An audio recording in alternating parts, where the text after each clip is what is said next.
Hello guys, and glad to have you on board again. Today we're going to make a daily update specifically targeted to the intermediate level traders out there, because I can see an early accumulation pattern going on in Ethereum.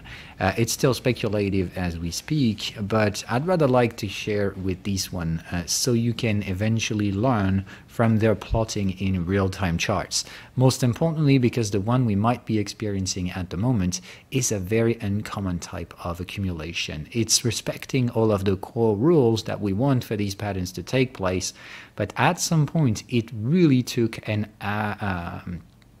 overall structure that is definitely not among the most common accumulative patterns you'll see out there. So anyway, let's dive into this, and here is what this is all about. So remember that the accumulation pattern has core rules just like the third range boundary has, but you definitely just can't break these, okay? So for the third range boundary, if there is not a preceding trend, then there is no third range boundary to study, okay? It's exactly the same thing that's going on in here. We need to see a mature range on the higher time frame followed by another one into shorter time frame. So it's basically a mature range inside a mature range on the higher time frame. Okay, so two ranges maturing on different time frames is what we want. It's not something you can bend. If you do not have mature ranges, there is no accumulation. There will be some specific cases in which the market will break without a preceding accumulation. But in here, that's not what we talk about. We look at how can we effectively, with a low risk management, trade these accumulation patterns. We need to follow guidelines, and these is what they are. So we need a range, a mature range. So in here, we start with something, okay? Normally, the first elements we should have is a neutralizing moving average. That's going to be the first early signs that something might be at play, okay? The second thing you want is to have a bottom in place, okay? And you need to see your third range boundary. So here's our bottom. Have we gone from context to context? Yes. Failed to make a new low and broken the context and the high points in the same time, meaning that this is our wave 1, 2, third range boundary has been in here, the fourth one keeps going right up there, and here we are building a fifth one. So anyway and anyhow, counting the waves in here is not what matters for us, because let's make it plain simple. We are 4+ range boundary, so we're granted to go. What matters now is to understand that we have the first rule, we have a context-based mature range. So now we need a second range inside that mature range. So it means that as long as we trade within the previous range boundaries, okay, we need to look for shorter time frames, range building inside of it, okay? Though let's count the waves. Same thing goes in here. We look at the trend channel this time, okay? We go from trend to trend, fail to make new lows, then break, okay, that's fine. So 1, 2, 3, 4, 5, oh sorry, the 4 is in here.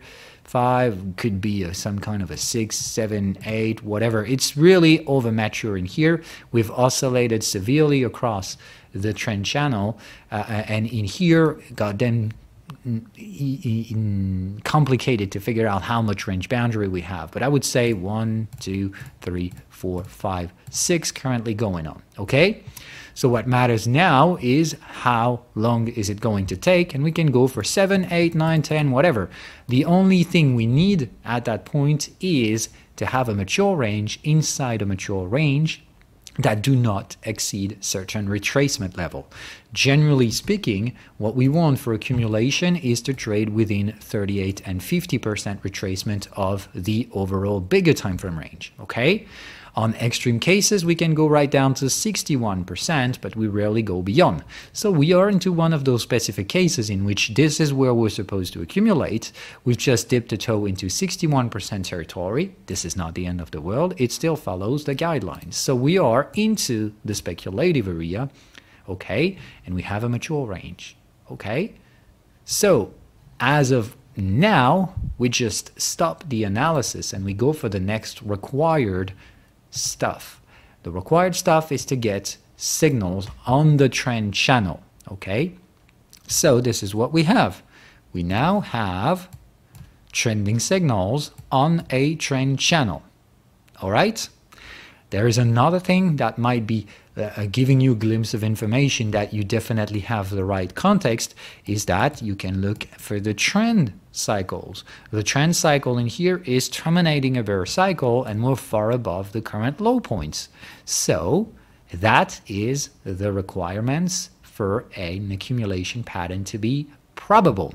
We don't know yet because these signals have to be confirmed. We need to have a blue triangle line to be 100% sure that you can trade that efficiently. We're probably not going to get such a thing because there is no price okay at that point. Okay, so in that perspective, I'll be really cautious about plotting and using these patterns. But just to let you know, we have like 95% of the pattern completed. The only remaining things that is not yet there is, first of all, this signal, because it's going to close pretty much 1 minute from now, but it needs to be confirmed. So you're not going to get a triangle out there, at least not now and not in the current conditions, which means we need to have at least an impulsive candle to trade with, to risk limit. Certainly not just buying out of a lower shadow candle, okay? So we need more information. What I would use out there is if we ever retrace to the previous wave boundary, okay? Remember we've made 1, 2, 3, 4, 5, and 6. If we retrace and break the 5th wave on that range, I would consider it a viable signal to reactivate the trend. In that perspective, putting the stop loss below this low point, okay? And that would be, I think, a tradable signal for these things. To get out of the accumulation area with a positive price reaction, setting our stop loss below and targeting, of course, higher prices. If you go down this road, we need to talk about risk management, okay? Because finding an entry point is definitely not enough for a risk limitation. We need to know where to put the stop loss, we've talked about that, and we need to know where are going to be the validations and confirmations. If we are trading with an accumulation pattern, generally the accumulation takes place below a resistance, and you should normally prepare for a breakout. The breakout means normally we accumulate below a trend line, a clearly, easily visible trend line. In here, I would say that this would be the trend line we were supposed to accumulate beyond, because normally accumulation are mature ranges that oscillate across the resistance context. So in a normal accumulation pattern, this is what we should have done. We should have gone maturing a range out there preceding the breakout of this level.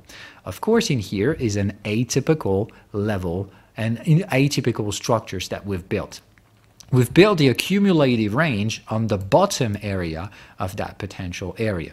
So it is an unconventional way of accumulating, but still, does that mean you just can't follow it just because it is not following these non-essential rules? All of the essential rules in here are validated. We have a trend signal on the trend channel. We do have a mature range inside a bigger mature time frame range. We do not retrace more than 61%. Jesus, that is more than enough. We have accumulated multi-time frame cycles, so it is definitely a positive context for trend traders to start forecasting potential breakout. That doesn't mean this is the end of it. There is always one final thing to do if you are going for intermediate level trades, meaning trend context. You need to look at the higher time frame to try figuring out if there's enough room for such a thing to show up, to make sure that you flush out the probabilities of a trend trade to be a range breakout. So if you think that the market is going to trend breakout in here, like I said, make sure that this is not going to be a range breakout. Well, this is where it turns out to be a bit more complicated, because you might argue that we've reversed the context on the higher time frame, therefore there is a third range boundary to make out of these levels. Though, how can we break out trade inside an immature higher time frame range? Well, normally that would be one of the many cases in which what you'll get out there just can't be a trend breakout. It can only be a range breakout, and we would break the intermediate level of a bigger time frame range. But in here we do have another specific case scenario, because this range we have on the context time frame is mature. Yes, it is, because we have gone down to squeezing patterns And that means everything is already settled for this range. That means we have made the fourth range boundary out there. So this is the fourth range boundary. The third range boundary can only be there. This is second and first. So we do have a mature range in here.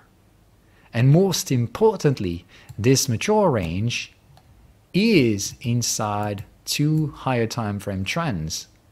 So currently breaking 2800 on Ethereum could trigger a trend follow pattern on the weekly chart time frame. So that's not an easy task to navigate, but to be fairly honest, I think that if we have an accumulation structure in here that follows by a breakout, we have very likely probabilities to accumulate on the higher time frame as well before breaking out the third range boundary. So there is quite some potential with these breakout patterns, because if they show up, I think they might be opening some bigger potential trades. So in here, there is a reasonable chance that this could just be a range breakout and that we may reject the third range boundary afterwards. But if we somehow succeed breaking this third range boundary afterwards, then that's an even bigger trade that could trigger. So in that perspective, if we get to trade this area, I would like to say that the most appropriate risk limitation is to go for a partial profit taking inside this area, just in case we get a bearish rejection. Because if we have such a thing, then don't get me wrong, that means we're definitely going to have a bear market afterwards.